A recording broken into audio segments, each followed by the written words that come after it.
kafir yang menghina Nabi Muhammad ini bukan orang-orang pintar, orang-orang kafir yang bodoh. Kasihan, sudah bodoh dipenggal lagi batang lehernya. Innalillahi. Sudah mati masuk neraka pula. Antum pikir saya yang berceramah ini lebih bagus dari ibu bapak yang duduk? Belum tentu. Belum tentu. Pendakwah dengan jamaah belum tentu pendakwah lebih baik. Belum tentu. Wallahu bikulli syai'in alim. Sesungguhnya hanya Allah yang maha mengetahui segala sesuatu. Makanya kalau beribadah nggak usah orang tahu ente hebat. Sebelum Nabi dihina, saya dari awal sudah menegakkan Islam. Beberapa kiai menegur saya, Ustaz kalau boleh ceramahnya jangan keras-keras. Sudahlah kiai, kalau kiai sudah tua, cuci kaki pergi tidur. Sehebat-hebat antum kiai, antum tidak tahu jalan ke neraka. Saya yang hafal jalan ke sana. Nah, ada orang yang paling tahu jalan ke sana. Ambok yang paling tahu. Ambok dulu ahli neraka, sekarang insya Allah ahli surga. Amin ya Rabbal. Biar aja kau kafir menghina Nabi Muhammad, kami tidak akan percaya. Justru di Amerika, Eropa, Asia, Afrika berbondong-bondong orang memeluk agama. Saya mau klarifikasi. Ternyata saya tahu perkembangan Islam 2017 1,8 miliar. Ternyata tidak. Dalam sensus penduduk dunia, ternyata umat Islam sudah 2 miliar lebih. Allahu Akbar. Yang marah ini kan 2 miliar lebih yang marah ini. Nabi dihina. Nabi dihina 2 miliar lebih yang marah. Saya nggak tahu lah kalau yang menghina itu di Indonesia. Allahu Akbar, mungkin sudah mampus. Mana ada orang-orang Islam menghina agama orang lain? Nggak ada. Saya mengatakan Kristen itu masuk neraka bukan maunya saya. Memang kitabnya sendiri yang menjerumuskannya ke neraka. Allahu Akbar. Kitabnya sendiri. Bagaimana mungkin ibu bapak Nabi Isa yang mengatakan akan Nabi Muhammad akan datang sebagai Rasul, lalu Nabi Isa divisualisasikan menjadi Tuhan Kristen? Nggak masuk akal.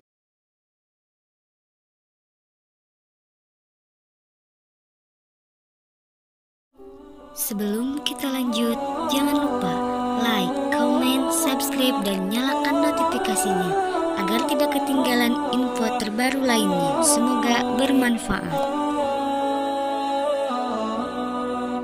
Ibu bapak, saudara-saudara, bulan yang lalu, tahun yang lalu, lain lagi kita menghadapi Nabi. Tahun yang lalu kita mengadakan Maulud Nabi, ada lagi yang membanding-bandingkan Nabi dengan presiden. Rasulullah ini sejak beliau lahir sampai hari ini, beliau itu dikenal sebagai manusia yang paling mulia. Orang kafir yang menghina Nabi Muhammad ini bukan orang-orang pintar, orang-orang kafir yang bodoh. Kasihan, sudah bodoh dipenggal lagi batang lehernya. Innalillahi. Sudah mati masuk neraka pula. Itu. Nah, tapi kalau berdakwah begini, ada lagi ustaz-ustaz yang protes. Kalau berdakwah jangan bilang-bilang neraka. Lalu ente jadi ustaz untuk apa? Mengajarkan manusia supaya jangan masuk neraka. Nah, ini yang bahaya. Ini juga tergolong munafik. Menghalangi ustaz yang lain menyebut masuk neraka. Orang yang masuk neraka itu bukan orang Islam. Tidak ada orang Islam masuk neraka.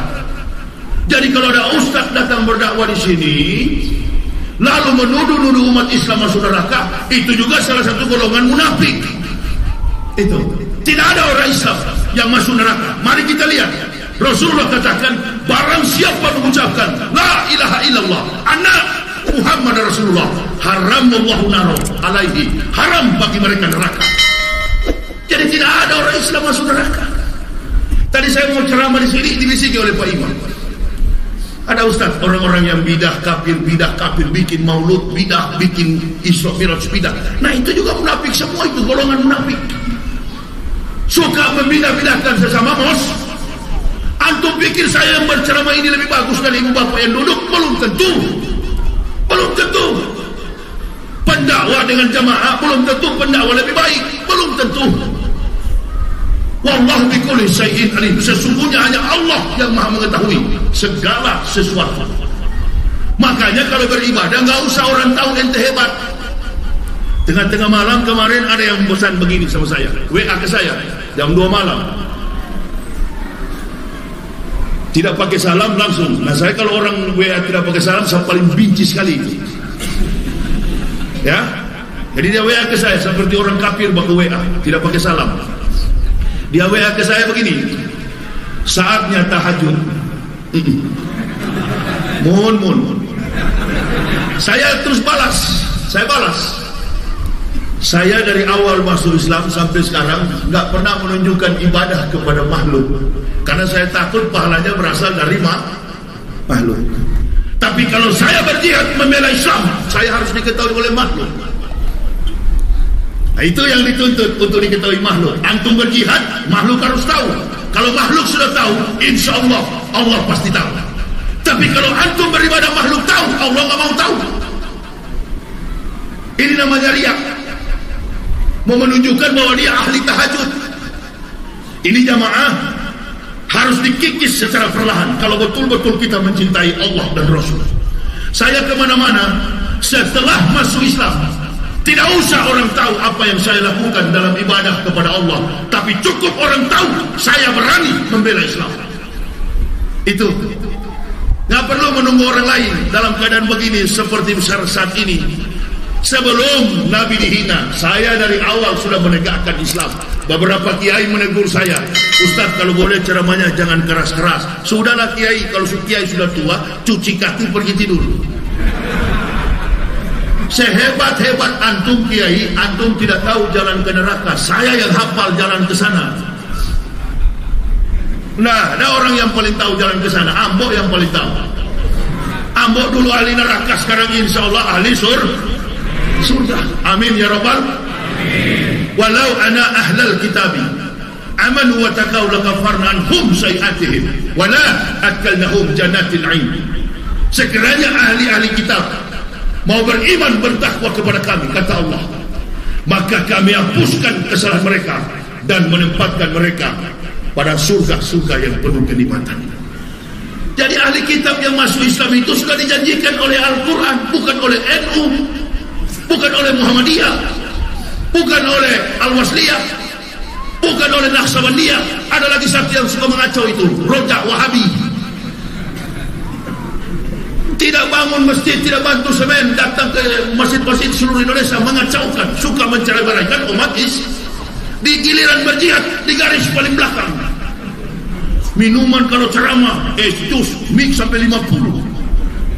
Kalau saya ini kan mik begini, ini bisnis semua ini yang pakai tongkat ini. 1, 2, 3, 4, 5. Dia cari-cari subscriber di apa itu. Tapi ini contoh dari para petinggi pejabat kita suka pencuri karya orang ini, begini-begini. Memang tidak jujur, sudah begitu dari atas. Dalam pandangan positif saya pribadi, bagus. Karena begini-gini dia tidak jadi begal motor di jalan. Silakan kalian rekam, subscribernya kalian makan. Jangan juga kalian pikir saya bodoh, saya juga rekam, ada. Artinya dengan keadaan begini, ini model-model begini nih, hubud dunia rasukuli hotian. Tapi kita mencari sesuatu keberkahan itu karena iman, bukan karena dari kafir. Yang ceramah bukan kafir, yang ceramah adalah ustaz, yang merekam adalah jamaah. Kita saling bagi-bagi. Tapi di luar sana, Allahu Akbar, dikasih makan oleh kafir, dikasih kotoran oleh kafir. Di dalam hadis bukan sampah, bukan rumput, bukan kotoran. Di dalam hadis Nabi katakan, yang aku khawatir dari umatku adalah mereka yang berpikir apa yang makan, apa yang masuk dari mulut mereka disimpan ke dalam perut mereka. Harga, nilai, derajat mereka itu tidak lebih daripada apa yang keluar dari perut mereka. Jadi di Indonesia ini banyak di luar sana cari berkah memakan kotoran kah? Banyak sekali pemakan tai. Termasuk yang menghina itu. Karena kalau dia tidak memakan kotoran kafir, dia tidak hidup. Itu Abu Jongos itu. Saya tidak mau bilang nama lengkapnya, malas, karena bukan lawan saya ini. Lawan saya yang memang munafik high class munafikin. Nah itu baru lawan saya. Itu kan baru cuma kurcaci-kurcacinya. Kalau tidak makan harta orang kafir, begitu.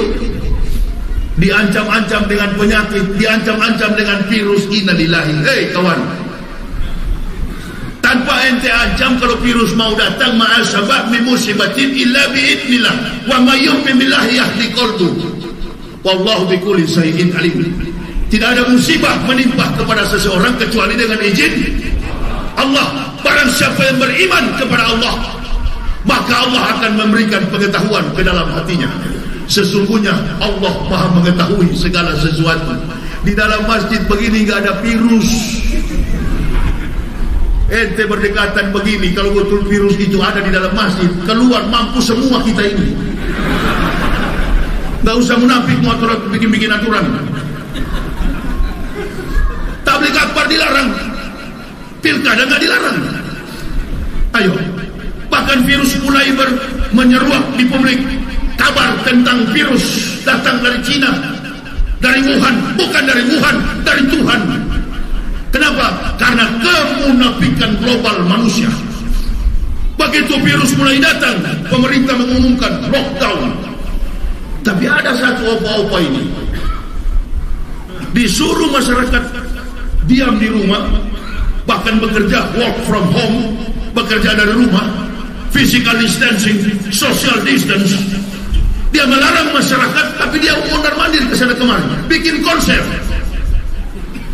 Ditanya oleh komentator TV, dalam rangka apa ini? Oh, ini dalam rangka konser. Konser apa? Konser untuk mencari dana corona.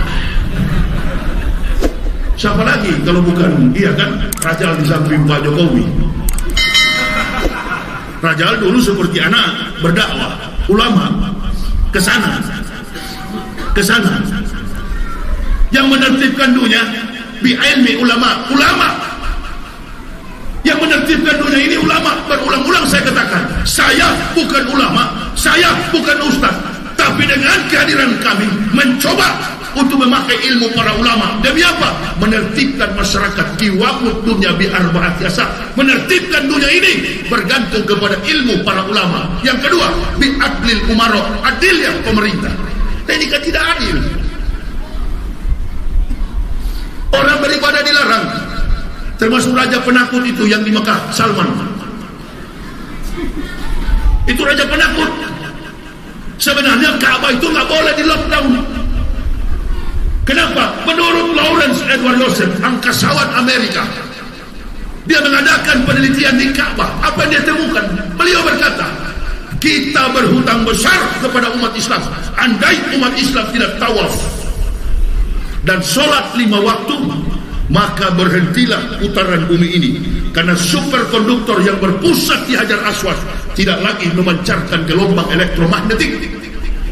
Hajar Aswad itu diadakan 15 universitas ternama di dunia dengan penelitian dari angkasa menggunakan teleskop.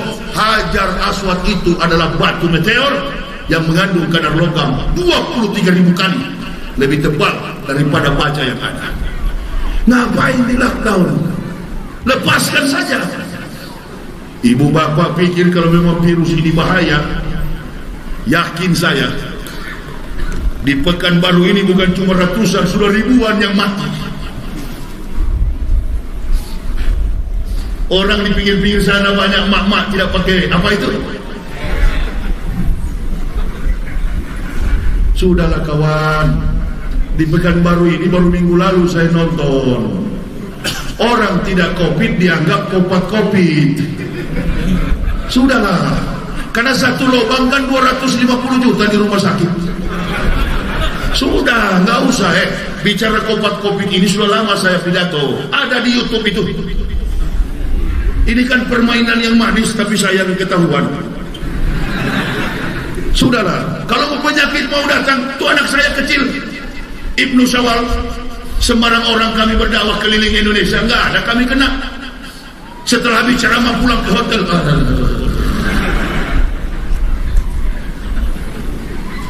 Ini pertarungan dagang antara Cina dan Amerika. Sebentar lagi Presiden Amerika dilantik, masuk gedung putih, sudah COVID ini selesai.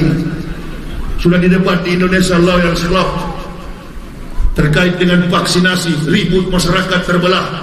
Ada yang menolak, ada yang iya. Yang penakut-penakut terhadap virus ketakutan, pingin disuntik. Ada yang tidak mau. Kenapa? Karena tersebar kabar di masyarakat, perdebatan antara anggota parlemen dengan orang-orang oposisi yang ada di pemerintahan.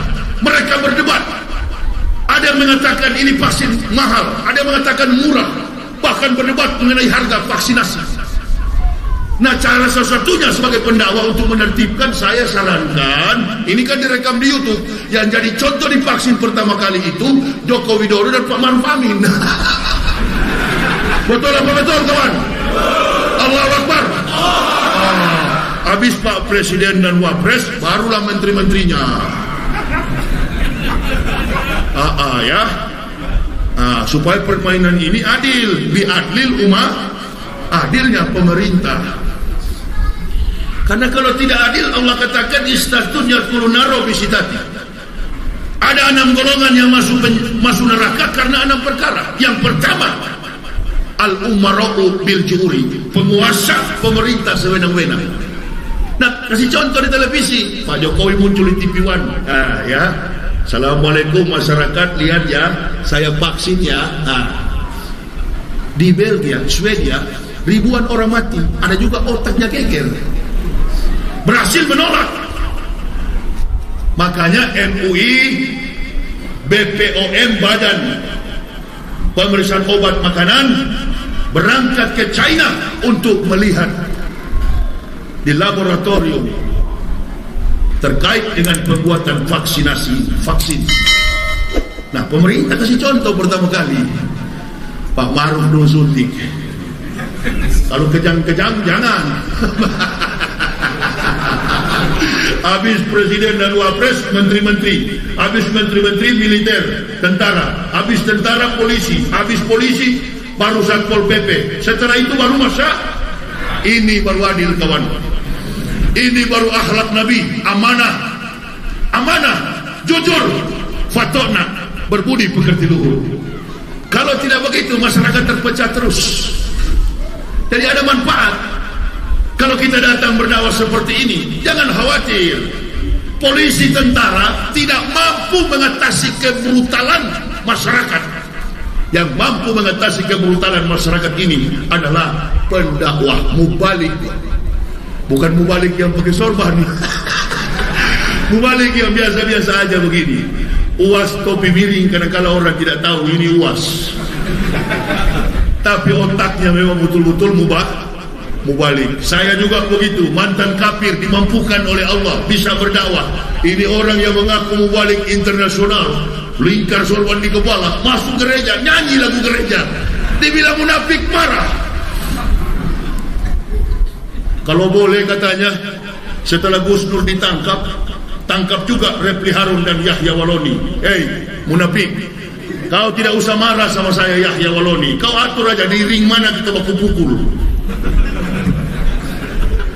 Sudah terbiasa bangsa ini, dikit-dikit lapor polisi, dikit-dikit lapor. Orang yang suka lapor-lapor itu cengeng. Laki-laki jangan pakai lapor. Kalau tidak senang sama kami ustaz-ustaz, ajak berkelahi. Yahya Waloni, kau kan berani, kita ketemu di mana? Baku pukul kita. Siapa kalah berarti dia bukan Islam, munafik. Kan begitu. Jangan dikira kita ustaz-ustaz ini, ada ustaz yang pasrah, ada juga ustaz yang melawan. Jangan coba-coba, kawan. Ya, ada yang berani, ada yang setengah berani, ada yang berani sekali. Kalau kami sudah berdakwah begini, dari sejak kapan saya pernah bawa bendera organisasi Islam? Tadi Pak Imam tanya sama saya, Ustaz sudah sering ke Pekanbaru. Pekanbaru ini tempat saya, rumah saya. Pulang pergi saya di Pekanbaru. UAS diganggu, saya merontak, terbongkar satu Indonesia. Orang bersyukur kalau masih ada orang yang mau berdakwah. Polisi dan tentara jadi ringan tugasnya. Coba kalau sudah berkumpul begini, siapa mau tahu di jendela-jendela masjid itu begal motor, maling, perampok, pembunuh, pemerkosa. Sudah sering kami berdakwah, sadar orang. Alhamdulillah Ustaz, saya ini pembunuh, saya ini perampok, saya ini begal motor, saya melakukan segala macam tindakan kriminal. Dengar ceramah Ustaz, saya sadar. Polisi dan tentara tidak mampu mengatasi masyarakat yang brutal. Yang mampu adalah ilmu ulama, ilmu para ulama. momen seperti ini kita berdoa pilkada ke depan tampil orang-orang yang amanah memimpin bangsa. Apalagi di Riau ini harus diperbanyak dengan maulud. Apa alasannya? Setiap kali ada gubernur pasti penjara.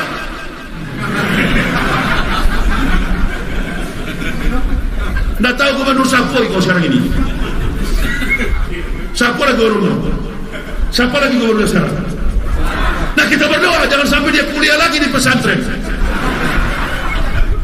Ini manfaat daripada maulud. Nah, biar aja kau kafir menghina Nabi Muhammad, kami tidak akan percaya. Justru di Amerika, Eropa, Asia, Afrika berbondong-bondong orang memeluk agama. Saya mau klarifikasi, ternyata saya tahu perkembangan Islam 2017 1,8 miliar. Ternyata tidak. Dalam sensus penduduk dunia, ternyata umat Islam sudah 2 miliar lebih. Allahu Akbar. Yang marah ini kan 2 miliar lebih yang marah ini. Nabi dihina.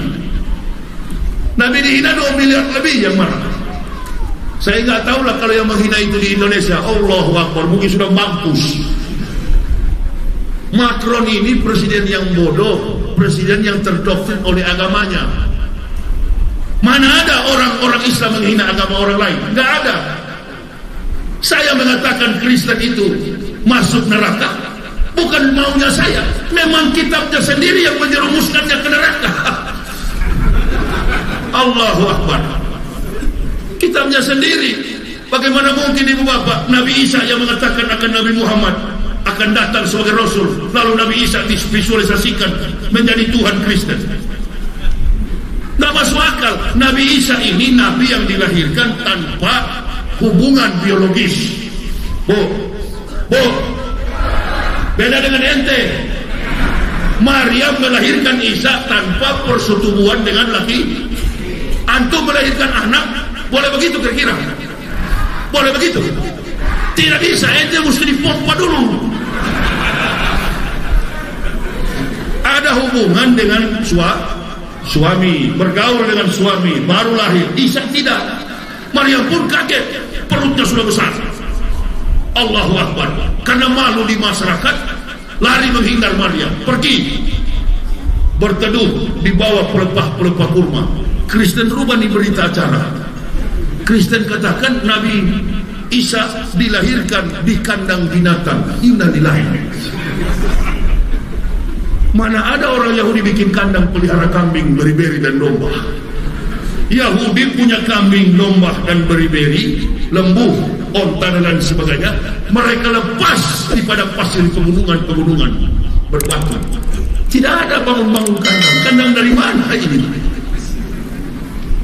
Datanglah malaikat Jibril. Pulang saja Maryam, karena waktunya sudah tiba. Anda akan melahirkan seorang anak laki-laki yang mempersiapkan jalan bagi datangnya Nabi yang terakhir, Rasulullah Muhammad sallallahu alaihi wasallam.